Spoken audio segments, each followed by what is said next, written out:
Jay, do you want to kind of give us some ideas around how credit cards, the financial risks in that, in leaving your store just unchecked over time? Sure. Yeah. Uh, the the real so those security vulnerabilities. So if you kind of pull this apart, security vulnerabilities. When you really get at what's there, what the bad guy is trying to do is to gain elevated access into the admin, and the purpose for coming after e-commerce primarily is about installing what we call a card skimmer. So what they're looking to do is get a piece of JavaScript into the site that is going to pull out credit cards from the checkout process and send them to a third-party server someplace in the world where they can be aggregated, and then fraud can ensue after the fact. So the first part is getting access to the system to where they can install a piece of code that allows them to steal the credit cards from that website. And then once they have the credit cards, they sell those. There's another party that's now going to take those, try and validate and see what cards are actually functional that they can use, and then they're going to go buy things with those fraudulent cards and then do something with the money. In this conversation, we're really focused on protecting the site, or now that this vulnerabilities come out, I've got elevated access, and what am I going to do? I'm going to use the admin features of the website, or direct access to the database potentially, depending on what they'll install. Sometimes it's a rootkit, so they can get access to the underlying operating system and then gain access to the database, and then install a card skimmer. And these look like really innocuous things. It could be something that says, www.google.com/whatever, download this JavaScript. And usually what you'll find is like the MageCart guys are starting to use, Google with a C replacing the O, for example, and things like that. So at first glance, it may look right, but when you really just stare at it, you realize, oh, no, this is actually some other domain, and it's not to be trusted.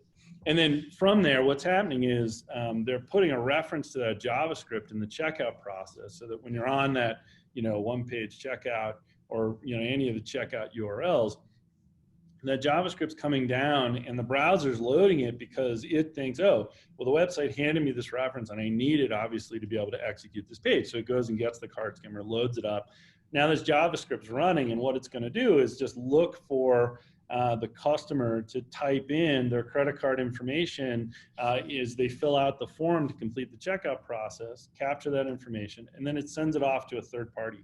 And then that third party is aggregating the cards and then committing fraud. And left unchecked, I mean, as the scary man on the screen here is showing, not Brent, but the guy in the picture here, it is, the worst case scenario is the Secret Service arriving and saying, hey, your website is the nexus for all of these attacks. We've correlated all these fraudulent credit card attempts, and all of them visited your website, and therefore we want you to stop doing business until you fix this. So that's where it can go. Long before that, there's some things we can do to protect it. And so what we want to do is control, well, who can make admin calls? We want to be able to limit the access to the admin to a whitelisted set of IPs. Ideally, you're taking it off the internet. You're limiting even better access to, say, VPN-only access, things like that. So you're controlling who can make these admin calls.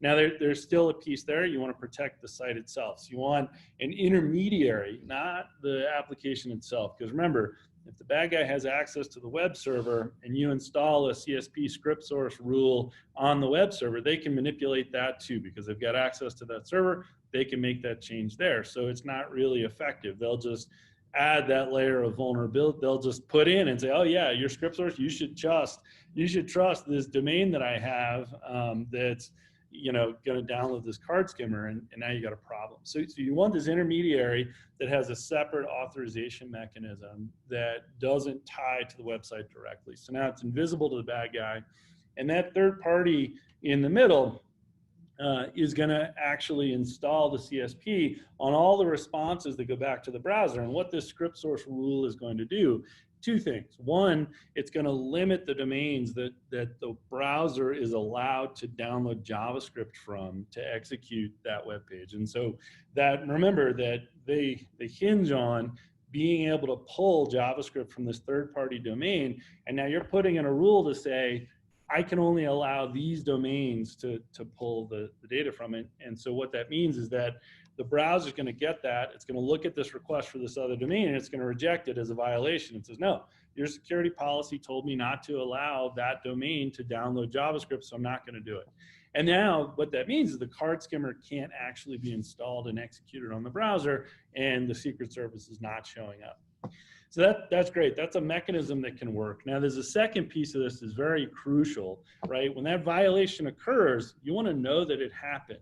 So you have to monitor these. And so what you're doing at that point is there's a report to function in there, and you want to install a report to URL that says, hey, if you see a violation, Mr. Browser, go ahead and tell me about it at this location over here. And when you do, then now I'm going to aggregate all those and look at, I'm going to have a person or a system go through those violations and look for significance, right? So how many, lots of calls were coming in for that violation, and then notify somebody to take action because it's indicative that somebody's gained access to the site in a way that they shouldn't have. And when you put all those pieces together, you're essentially helping to defeat this attack. It can get a bit more sophisticated too. There's a piece that's important. We do it with our hosting customers.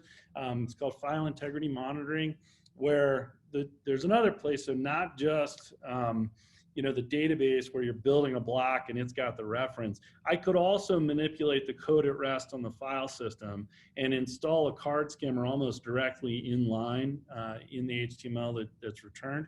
And so you have to be paying attention to the code at rest on the application, and you want to put in the CSP that protects, the delivery from third party.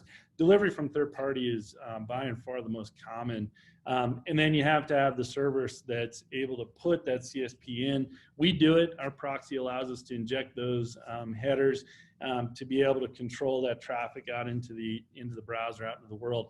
We also provide a monitoring and alerting service on that too, that this script source hasn't been used very widely in the community for a long time because it's very noisy. Windows users tend to have weird proxies on the Windows client side, for example. Those things act often by injecting JavaScript, and so you've got clients that are injecting JavaScript maybe from an ISP or somebody else that you don't have any control over as a merchant. It's noise that there's nothing you can do about it. It's going to come in as violations. So you get a lot of potential false positive just directly from the violations, but it's an easy thing for us to install an anomaly detector and look at, say, hey, these things are just noise. They're not real signal. We're not going to report on that. We only report on the things of significance, the violations that are clearly coming from origin and have the potential to be an actual problem. So. Yeah, and I think you talked about an important point there is the surface area, the file system that's available for attackers to get to you. We've seen a lot of attackers come in through, say, WordPress, where a client has WordPress installed on the same box, and WordPress is not patched, and then they get access to that, and suddenly they have access to the database. And if you have a shared database, suddenly the client can start writing to the same Magento tables that that WordPress is part of. So I think there's lots of different scenarios here that make your site vulnerable. And I know one thing we did talk about previously was making sure that you have you've reviewed your code and your extensions and making sure that all those extensions are either up to date or removed. Yeah. Sometimes it's very difficult to identify how they got in. One of the things, WordPress is so common, and having a blog to augment your e-commerce site is so common. What we do actually is we don't even we don't want the customer. We don't want the customer to put WordPress in the cardholder data environment just because it's so common. It's such a common attack vector. We actually deploy WordPress on a separate VPC in the cloud and then allow the proxy to integrate the URL space. And so it looks like it came from /blog, which was part of, the same original service that where maybe Magento is running. But that /blog will actually route that path and all of the underneath paths to an alternate network that doesn't even have connectivity into the production environment. So that WordPress server, if they compromise the WordPress server, they don't get any elevated privileges in the cardholder data environment by doing that. So it's a way to isolate that. But then as Brent points out, very important to pay attention to your patch, to your plugins and modules that have been added to Magento. I mean, certainly eliminating, actually removing anything that's not in use. Don't even leave the code there. Just disabling the module is not enough. You actually have to get it out. And then really just keeping up to date. So if your vendor for those modules has an update to the module, you want to get access to that and get it installed as quickly as possible, especially if it's a security patch from them.